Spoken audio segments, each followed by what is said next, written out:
اعوذ باللہ من الشیطان الرجیم، بسم اللہ الرحمن الرحیم۔ اللہم صلی علی سیدنا و مولانا محمد النبی الامی وعلی آلہ وصحبہ وبارک وسلم۔ سیرت لائبریری چینل پر سیرت پوڈ کاسٹ کا سلسلہ جاری ہے۔ لاسٹ کچھ ایپیسوڈ سے ہم آپ صلی اللہ علیہ وآلہ وسلم کا دوسرا سفر شام کے حوالے سے ہم گفتگو کر رہے ہیں، جس میں رسول اللہ صلی اللہ علیہ وآلہ وسلم بی بی صاحبہ سیدہ خدیجۃ الکبریٰ سلام اللہ علیہا کا سامان تجارت شام لے کر گئے۔ اور آخری ایپیسوڈ میں ہم نے گفتگو کی تھی کہ جب آپ صلی اللہ علیہ وآلہ وسلم نے سامان تجارت نہایت خوش اسلوبی سے فروخت کیا، اور سیدہ خدیجہ کی خواہش کے مطابق ان کے لیے بھی کچھ سامان آپ صلی اللہ علیہ وآلہ وسلم نے شام کے بازار سے خریدا۔ اس کے آگے سے ہم سلسلہ اجاز صاحب کے ساتھ آگے بڑھائیں گے۔ جی سر۔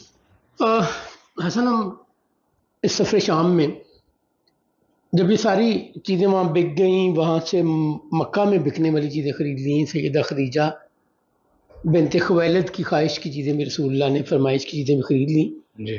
تو اب واپسی کا سفر شروع ہوا۔ واپسی کے سفر پہ بھی کوئی پرابلم نہیں ہوئی، کوئی حادثہ نہیں ہوا، کوئی نقصان نہیں ہوا۔ وہ غلام، وہ سروس مین، وہ سیکیورٹی کے لوگ بڑے خوش اور بڑی مزے سے واپس آئے۔ مکہ انٹر ہونے سے کچھ پہلے مر الزہران ایک جگہ ہے جس پہ رسول اللہ صلی اللہ علیہ وسلم نے پہنچ کے میسرہ سے کہا کہ جاؤ اور خدیجہ کو کامیاب تجارتی سفر کی خوشخبری سناؤ۔ اب کارواں کے چلنے کی سپیڈ ایک اور ہوتی ہے، ایک انڈیویجول کے چلنے کی سپیڈ، اور جب اس نے پہلے پہنچنا ہو۔ میسرہ باقی قافلہ سے پہلے مکہ پہنچ گیا اور سیدہ خدیجہ بنت خویلد کو بتایا کہ ہمارا کارواں آ رہا ہے۔ جی۔ سیدہ خدیجہ کا گھر مکہ میں ان گھروں میں سے ایک تھا جو ڈبل سٹوری تھے۔ مکہ میں کم گھر تھے جو ڈبل سٹوری تھے، ڈبل سٹوری بھی تھا اور بڑا گھر بھی تھا سیدہ خدیجہ کا۔ تو اب چھت پہ چلے گی۔ اب اگین دیکھو، بڑی ڈیٹیلز اگر آپ دیکھیں نا تو بڑی نیچرل سی چیزیں ہیں۔ آپ کے کوئی عزیز، آپ کے کوئی رشتہ دار آ رہے ہوں، آپ کو پتا ہو دور سے آ رہے ہوں، تو آپ انہیں دیکھنا چاہتے ہیں، اور دیکھتے کیسے ہیں؟ یا کھڑکی میں سے، جی۔ یا چھت سے۔ چھت سے دیکھیں گے تو دور تک نظر آئے گا، کھڑکی سے دیکھیں گے تو گلی میں نظر آئے گا۔ تو سیدہ خدیجہ بنت خویلد سلام اللہ علیہا چھت پہ چلی جاتی ہیں، ساتھ میں دو سہیلیاں ہوں گی، عزیز ہوں گے جو گھر پہ ہوں گے، اور دیکھتے ہیں کہ قافلہ آ رہا ہے۔ بڑی سیٹسفیکشن ہوئی ہوگی کہ کامیاب تجارتی سفر کے بعد۔ لیکن جب جس نے انویسٹ کیا ہوتا ہے نا، جب تک واپس نہیں چیزیں آ جاتی، جی۔ اس کا رسک، اس کا دھڑکا، اس کا دھیان اس قافلہ میں رہتا ہے۔ سٹیکس ہے نا۔ جی۔ اس سے انکم آئے گی تو سال چلے گا یا کئی سال چلیں گے، اس سے نقصان ہو گیا تو ایک سال یا کئی سال پریشانی آئے گی۔ تو سیدہ چھت پہ جا کے دیکھتی ہیں کہ قافلے کے آگے آگے رسول اللہ صلی اللہ علیہ وسلم ہے، اور ان کے اوپر ایک بادل سایہ کیے ہوئے ہیں۔ اس سے پہلے سیدہ نے یہ سین نہیں دیکھا تھا۔ مکہ میں رہتے تھے سرکار بھی، سیدہ خدیجہ بھی، حضور کی شہرت تھی، اخلاق کی، کمال کی، سچے ہونے کی، صادق ہونے کی، سلاجو ہونے کی، خوش اخلاق ہونے کی۔ But this was a new dimension. اب رسول اللہ انٹر ہوتے ہیں، سارا سامان سیدہ کے ویئر ہاؤس یا گوڈاؤن جہاں بھی سیو کرنا ہے وہاں بھجوا دیتے ہیں، اور خود اپنے گھر جانے کے بجائے سیدہ خدیجہ کے پاس آتے ہیں، اور ان کو سارے بزنس کا اکاؤنٹ سیٹل کرتے ہیں ٹو ہر سیٹسفیکشن۔ وہی جو آپ کی عادت مبارکہ تھی، جو کیش بن صاحب مخزومی اور باقی تاجر بھی بتاتے ہیں۔ تو جب وہ باٹم لائن سامنے آئی تو توقع سے زیادہ، پہلے سالوں سے 2 گنا، اور سیدہ کی خدیجہ سے تب بھی زیادہ تھا، 2 گنا سے بھی زیادہ پروفٹ تھا۔ اور ابھی یہ چیزیں بکنی ہیں جو وہ مکہ کے بیچنے کے لیے خرید کے لائے ہیں. جو رسالت مآب شام سے مکہ کی منڈی میں بکنے والی چیزیں خرید کے لائے ہیں وہ تو ابھی بکنی ہیں. جی ابھی تو بات ہوئی ہے جو یہاں سے لے کر شام گئے تھے، شام گئے تھے. جو بیچ کر آئے ہیں، تو اس میں توقع سے زیادہ منافع. اور سیدہ نے بھی رسول اللہ صلی اللہ علیہ وآلہ وسلم کو 2 گنا کمٹ کیا تھا، اس سے زیادہ رسالت مآب کو شیئر دیا. سو ون ون سچویشن ہے. سیدہ بھی بڑی خوش ہیں، جی رسالت مآب صلی اللہ علیہ وآلہ وسلم اپنی جگہ سیٹسفائیڈ ہیں، خوش بھی ہوں گے. اور جو بزنس ایکومن اسٹیبلش ہوا مکہ میں ایک 25 سالہ نوجوان کا، وہ انپریسیڈنٹڈ تھا. اس سے پہلے کسی نے اتنی ینگ ایج میں اتنا بڑا قافلہ نہ ہینڈل کیا تھا، نہ اتنا پروفٹ کما کے لایا تھا. سو دھوم مچ گئی مکہ میں آف رسول اللہ's smartness, good decisions, skill about trading and business, and all others. Beside good treatment with poor and slaves. میسرا سیدہ خدیجہ کو. اچھا اب ایک اور چیز یہاں سوچنے کی سمجھنے کی ہے، جب آپ کسی ایڈ کو بھیجتے ہیں نا اپنے کسی کے ساتھ، تو وہ آپ کا کانفیڈنٹ بھی ہوتا ہے، آپ کو اس پہ بڑا یقین، تسلی، امید، کانفیڈنس ہوتا ہے، تو آپ اس کو بھیجتے ہیں.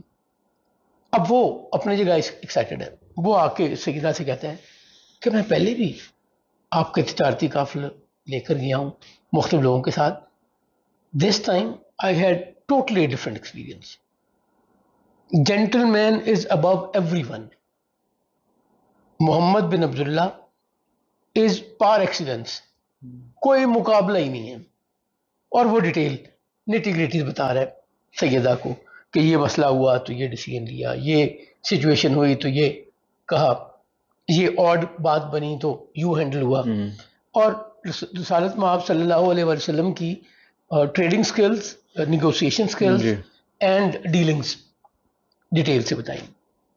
پھر وہ کہتا ہے کہ وہاں کا راہب نستورہ، اس نے مجھ سے یہ سوال پوچھے اور کہا کہ یہ نوجوان اس امت کا نبی ہے. پھر وہ تاجر سے جو ڈائلاگ ہوا، جس نے حلف لینے کے لیے کہا لات اور عزا کے نام پہ رسالت مآب صلی اللہ علیہ وسلم نہ صرف انکار کیا بلکہ اپنی ڈسپلیئر کا اظہار بھی کیا اباؤٹ آئیڈلز، پگانز، وہ بھی بتایا. اب سیدہ بڑی ایکسائٹیڈ ہے فور 2-3 تھنگس. اخلاق سے وہ پہلے واقف ہے، شکل، صورت، خوبصورتی، ہینڈسم ہونا نظر آ رہا ہے. خاندان، خود بھی بڑے خاندان سے ہیں، جناب رسالت مآب صلی اللہ علیہ وسلم بھی اسی خاندان سے یا اتنے بڑے خاندان سے، پردادا یہ 5 نسلیں پیچھے جا کے ایک ہی خاندان ہے. اس زمانے میں نا مکہ میں ایک عیسائی عالم بھی ملتے ہیں جو سیدہ خدیجہ کے کزن ہیں. رسالت مآب کے رشتے میں چچا لگتے ہیں، سیدہ خدیجہ کے کزن ہیں، اور ان کا اور بوڑھے ہیں. کچھ تاریخ دان کہتے ہیں 80 سال ایج تھی، کچھ کہتے ہیں 100 سال ایج تھی، بٹ بوڑھے آدمی اور نابینا بھی ہو گئے ہوئے ہیں. اچھا یہ آپ ڈیٹیل پڑھتے ہیں تو آپ کو بہت سے صحابہ بھی ملتے ہیں کہ آخری عمر میں جا کے نابینا ہو گئے. جناب ابو بکر ابن ابو قحافہ کے والد بھی نابینا ہو گئے تھے. ایک جو مجھے سمجھ آتی ہے بات، اس وقت یہ جو کالا موتیا جسے ہم کہتے ہیں یہ تھا اور اس کا سلوشن نہیں تھا. اور بہت ساری ایسی پرابلم تھیں، ریٹنا ڈیٹیچمنٹ یا کچھ اور، جس کے اس زمانے میں سلوشنز نہیں تھے تو لوگ بلائنڈ ہو جاتے تھے. آج تو اس کا سلوشن آ جاتا ہے نا، اب سرجری کرا لیتے ہیں اور ٹھیک ہو جاتے ہیں. اب تو بہت ڈیلیکیٹ سرجری ہو جاتی ہے آئیز کی، اس زمانے میں نہیں تھی تو لوگ آخری عمر میں آ کے نابینا بھی ہو جایا کرتے تھے. یہ پچھلے 50 سال تک یا 70 سال تک بھی یہ پرابلم کم و بیش ایسی رہی آنکھوں کے معاملے میں. تو وہ ان کا نام ہے ورقہ بن نوفل. جی ورقہ بن نوفل عیسائی عالم ہے، مسیحی عالم ہے، بائبل کے عالم ہے. ناٹ ہم only, even his sister is Bible کی عالم. قتیلہ بنت نوفل، یہاں پہ اگر آپ یاد کریں جب رسالت مآب صلی اللہ علیہ وآلہ وسلم کے والد جناب عبداللہ سیدہ آمنہ سے نکاح کرنے کے لیے بارات لے کر نکل رہے تھے تو ایک خاتون نے انہیں روکا تھا، روک کے آفر کی تھی کہ مجھ سے نکاح کر لو، میں 100 اونٹ قربان، اتنے اونٹ قربان کروں گی جناب عبداللہ کو جتنے تمہارے والد نے تمہاری قربانی کے بدلے میں قربان کیے. وہ جو منت، بالکل دعا یہ منت مانی تھی جناب عبد المطلب نے کہ اللہ کریم اگر میرے 10 بیٹے ہوں جو میری زندگی میں جوان ہو جائیں تو ان میں سے ایک تیری راہ میں قربان کروں گا. تو قرآن دادی میں جناب عبداللہ کا نام نکلا تھا. اور پھر وہ حجر کی کتبہ جو ہم نے کاہنہ پیچھے آپ نے بڑی ڈیٹیل میں ڈسکس کیا ہوا ہے پچھلے. تو 100 اونٹوں پہ قربانی آ کے ایکویٹ کی جناب عبداللہ، اور 100 اونٹوں میں 3 دفعہ شرط تھی جناب عبد المطلب کی اپنی تسلی کے لیے کہ تینوں دفعہ فعال اگر اونٹوں کے نام پہ نکلی تو تب ایکسیپٹ کروں گا. تو 100 اونٹ قربان کیے تھے. اب جب نکاح کے لیے جانے لگے تھے تو قتیلہ نے روک کے شادی کی آفر کی تھی. قتیلہ بنت نوفل، ورقہ بن نوفل کی بہن، اور یہ عیسائیت مذہب، مسیحیت مذہب دین اپنا چکے تھے. سو ورقہ بن نوفل بھی مسیحی عالم ہے، قتیلہ بن نوفل بھی. قتیلہ کو بھی پتا تھا کہ آخری نبی کے آنے کا وقت قریب ہے. یہ 40 سال پرانی بات ہم کر رہے ہیں جی. اس سے 40 سال بعد، یعنی اس واقعے سے، رسالت مآب کے پیدا ہونے سے یا قتیلہ کے جناب عبداللہ کو شادی کی آفر کرنے کے، اور پھر وہ بھی یاد ہے نا جب نکاح ہو گیا اس کچھ عرصے بعد جناب عبداللہ نے قتیلہ کو کہا کہ میں تم سے نکاح کرنا چاہتا ہوں، تو اس نے کہا اب نہیں. تو بڑی حیرانی سے آپ نے پوچھا کہ اس دن تو تم 100 اونٹ بھی قربان کر رہی تھی اور مجھ سے نکاح کرنے کی آفر کر رہی تھی. تو اس نے کہا جس خوش بختی کے لیے میں تم سے نکاح کرنا چاہتی تھی اب مجھے وہ نظر نہیں آ رہی، وہ نور، وہ کمال، وہ امانت جو اللہ نے تمہارے ماتھے میں تمہارے اندر رکھی ہوئی تھی مجھے وہ اب نظر نہیں آتی. تو میری تو خواہش اس عزت، اس کمال کے لیے تھی. ورقہ بن نوفل، ایوری بڈی نوز کہ ورقہ بن نوفل عالم ہے اور بہت نیک انسان ہے. اچھا اب یہاں پہ نا تھوڑی سمجھنے کی گین بات، رسالت مآب صلی اللہ علیہ وآلہ وسلم کے اعلان نبوت کرنے سے پہلے تک دین، اللہ کا دین کون سا تھا؟ مسیحیت. جناب عیسیٰ علیہ السلام، عیسیٰ ابن مریم، مسیح ابن مریم آخری نبی ہیں رسول اللہ صلی اللہ علیہ وآلہ وسلم سے پہلے.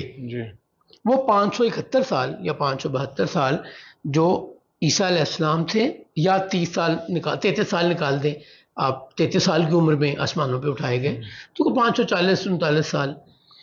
539 سال اس کائنات میں دوبارہ زور دے کے کہہ رہا ہوں 539 سال اس کائنات میں کوئی نبی اللہ کریم نے نہیں بھیجا. عرب میں نہیں، کائنات میں نہیں بھیجا. اس وقفے کو فطرت النبی یا ایبسنس آف پروفٹہڈ کہا جاتا ہے. جناب مسیح ابن مریم اور جناب محمد بن عبداللہ کے درمیان کوئی نبی نہیں آیا. سیکنڈ لاسٹ نبی ہیں مسیح ابن مریم علیہ السلام، اور آخری نبی لاسٹ پروفٹ از جناب محمد بن عبداللہ صلی اللہ علیہ وآلہ وسلم.